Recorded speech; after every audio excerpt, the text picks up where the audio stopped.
Alrighty, folks. I can't go live on YouTube yet without using external software, so we're going to just record this and post it later, I guess. I've got to start getting more stuff out on YouTube. So today's project, woke up this morning feeling real good. Me and the wife has started a yoga and a Tai Chi regime, and since I had my health issues, I probably ought to announce it with my heart and the heat stroke, but I've not been able to do a whole lot. But I'm feeling better today. I'm going to stay out of the heat today. We are actually going down to the family farm, or I am, and meeting up with Dad, and we are going to me and Dad's collected some motorcycles, and we're taking them over to a friend of ours who's got a motorcycle shop to get them worked on. I don't ride anymore, but I've collected these motorcycles, and we're going to take them over there for maybe to flip or whatever, get them fixed up to flip or horse trade them out, whatever. So that's on the agenda for today. But on the way back, I'm going to stop at one of our local bridges. This is very popular in Oklahoma. It's one of the last single lane, used to be wood, now it's paved, but iron trestle bridges. We'll stop there, and I'm going to do a quick little video and talk a little bit about the history of it and stuff. And it just so happens to be, they say it's one of the most haunted places in Oklahoma, and it happens to be about 13 miles from my family farm. I'm not going to say the actual direction because I don't want people to know exactly where the farm is. I'm sorry, but that's just the way we are. But we'll stop by there and do that. I'm just going to say I just got off the phone with a good buddy of mine from the East Coast, Nick Vellante, from the American Dogman Project. If I got that right, I might have to edit that in. American Dogman, yeah, I think it's Area 3 or something, but I'll post that in the description. And I'm going to go ahead and say a little bit, but we are planning a pretty epic trip if we can pull it off. I think me and Dad's going to go do it anyways. I just want to have Nick come in with us just for the fun of it and for the safety aspect of it. But just look for that in the future. But y'all gonna see a lot of these daily vlogs now. I've been concentrating on everybody else's stuff. It's time to concentrate on ours. Now that Dad has got involved, he's fired up, and so we're gonna do some stuff. I've been running this thing real slow, just building up. I get to the farm, I think I'm gonna do some videos of the mobile P3 Mobile World Headquarters. But we'll get back with you here shortly. Talk to you later, guys. All right, folks. Once again, we can't go live, so I'll have to upload them. I made it down here to the farm. We are fixing to load these here motor scooters up. But here in a little bit, me and Dad's gonna do something crazy. I hadn't told him yet. He might growl at me, but I don't care.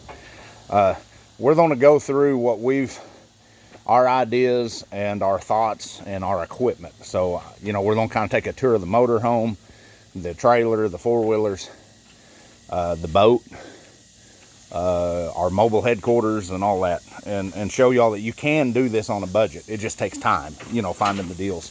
Me and Dad are both, speaking of Dad, oh yeah, we gotta get motorcycles. He's pulling stuff out. He's probably ready for, okay, part 3. We're at the farm. I went ahead and backed into the cargo trailer that we used to haul, or their equipment trailer. We used to haul the equipment, and gonna run this year for Poor Boys, our mobile headquarters, I guess you can say. But I'm gonna do some video of it, and we're not gonna do a full tour walkthrough. I might do it later. It's too bloody hot. Me and Dad are both hot, but we're gonna do the outside portion of it, and then I'll do a matter of fact, I think y'all, if we search back in my videos, we've already got a inside part. But so here we go. P3's mobile headquarters. I'll have to edit this in because I hit the wrong button. But anyways, so the motorhome, 95 Ford Econoline 350 with a 460 automatic, Mini Winnie, we call it. Folks, I got this at a heck of a deal. Needed a little bit of work, but we're getting it taken care of. Got some delamination on the Luan siding, but just happened to have a brother that works for a motorhome and RV specialty company, so he can help us with that.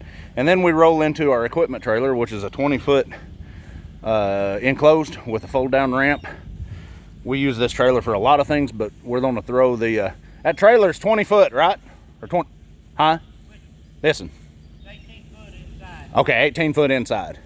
So 18 foot deck space. With AC on it. I'm not for sure if the AC works. We're going to get it working. But we've actually been, y'all seen this in some of our live stuff. We camp in it a lot. But we throw our four-wheelers in here. We can throw all the, excuse my breathing, I'm still out of whack for the, from that heart problems. But we throw the four-wheelers. We can put 2 four-wheelers in there real easy for me and Dad and all our camping gear.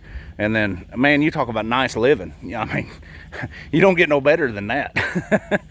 I mean, it's nice on the inside. So that's the one version of the mobile headquarters. Now here is the second version. As you see here, a few years back, I horse traded for this, and I'm restoring it. But our goal is this is going to be a bunkhouse. It's an Airstream Argosy. It's actually lighter than that white trailer and a little bit longer, but we're going to set this up. I have a little cast iron potbelly stove, and we're going to set it up as like with bunks in it. I'm thinking about doing, did we figure 4 or 6 bunks in this? Get 6. Okay, we're going to do 6 with a bathroom and then like a little kitchen in the front with a wood stove. But we're going to do like fancy or rustic sheet metal, you know, take old stuff like that and put on the inside, because these things are built like an airplane. The only wood in it is the interior paneling, cabinets, and the floor.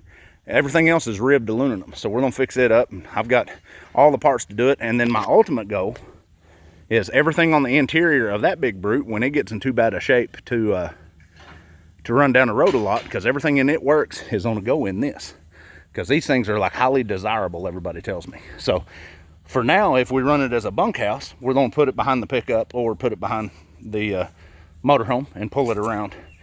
Then if we got any aquatic adventures, this is the P3's aquatic or marine division, if you want to call it that. I horse traded for this. Well, actually it was a gift, a great gift, and we're restoring it. It's a Bluefin Sportsman, 18 foot. It runs. I've just got to do a little work to it once I heal up and it cools off. Then we have this. This is one of my flips that I call it, but it's got the right coloring. Until we flip it, I'm going to, the window is there. I just taped it over because they took the battery out. I bought this thing very cheap. I'm kind of partners in it with the other side of P3, Smiley. We're going to fix it up to flip it, but it just needs a clutch slave cylinder. We're going to put it together, and I might put some graphics on the side of it because it's the right colors. And this might be a P3 corporate car. We haven't decided yet, but I might do that until we get it, you know, sold. And then we'll turn that money into something else. And then this is some of Dad's private stuff. But anyways, that's the P3 Corporation thing. Dad back in the motorhome around. It's real nice to have him helping. I mean, this guy's taught me. He taught me how to drive. He taught me how to track. It's so cool having him with us. And he brings such a lot to the table for me spiritually and emotionally and back up. I mean, no doubt in my mind he won't stand right beside me if we're facing down a Sasquatch or a dog man or whatever. But so that's kind of the whole P3 corporation thing. And the whole thing that I was doing this for, here, let me flip this. The whole thing that I was doing this for was to show folks that you can do this cheap. You know, we are poor boys. That's what we're called. I'm going to be honest with you. I would say in between the motorhome, the boat, the Airstream Argosy, the white trailer, and both four-wheelers, and the car, if we wanted to count the car as one, we have less than $10,000 in all of this. We took our time, found deals. We're not afraid of a little work. We'll work on them. Would you say that'd be probably pretty accurate? Less than 10 grand and everything? I don't know about your red car. I'm gonna have 100 in the four-wheeler, and you've got about what, 3 grand in the trailer? No, I gave 5 for it. 5. So we're less than 15,000. And I'll have about 800 in that. Yeah, we will be using this some too if we haul more four-wheelers, if more people go with us. You can put 4 four-wheelers on that pretty easy, unless they're just like humongous and you can put a side-by-side on it. And of course, we pull that with a 1-ton. But yeah, so I mean, realistically, less than $15,000 over a period of we've been pushing P3 now, running P3 for 3 or 4 years, and we're not in debt. That's the whole thing. None of this, all this is paid for, and we're willing to do a little bit of work on it. So it can be done. Now, before we're done, we'll probably have 10 or 15 grand in just equipment. That's not including our, actual research equipment, cameras, and the cameras end of it is a whole different beast. It's pretty bad when you're gonna have more in your cameras than you do your vehicles.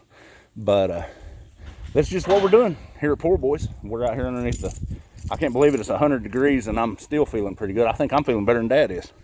Dad looks like he's been working all day on the ranch. But we'll let y'all go. I'll get these edited and posted after a while. I might do another vlog here shortly. Talk to y'all later.